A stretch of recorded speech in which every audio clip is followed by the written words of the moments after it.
principal conteúdo da obra que a gente quer oferecer são dados sobre os imigrantes, sobre os colonizadores que chegaram nesta década, né, pós de 1863 a 1873.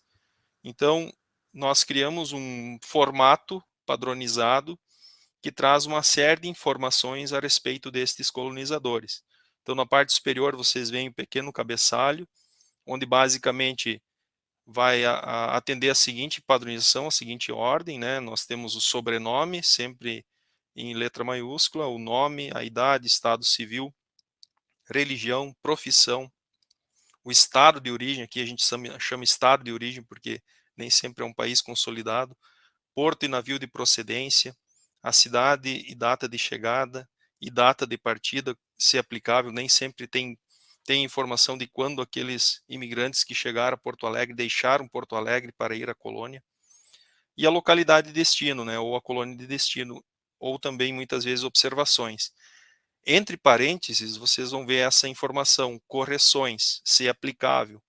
Então, em todos os casos onde a gente conseguiu encontrar dados que complementassem a informação que estava no códice, a gente relaciona tanto o original quanto o complemento, que a gente chama de correções. E na sequência a fonte, o Arquivo Histórico do Rio Grande do Sul, o códice de referência, o número de registro deste imigrante no livro códice e o número de remessa, ou seja, o número do passageiro no navio em que veio. E claro, sempre que for uma família, vai haver membros de família logo na sequência, né? Nem sempre, porque tem também imigrantes solteiros. Logo abaixo tem um exemplo, até inclusive esse é um exemplo dos meus ancestrais.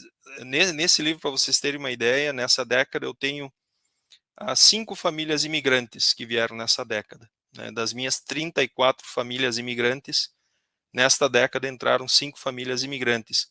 Outro tanto entrou naquele período anterior, que a gente já havia abordado, que já tem publicações disponíveis, e outro tanto veio naquele primeiro período de 1824 a 1853.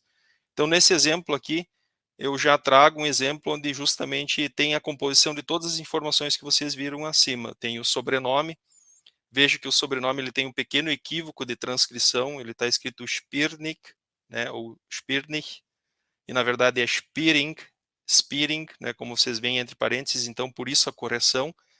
E vejam que no decorrer da linha, tem lá, entre parênteses, depois correções, conforme a lista de saída do navio Delfin em Hamburgo, porque foi confrontada a informação de chegada com a informação de saída, para a gente justamente poder validar estas informações.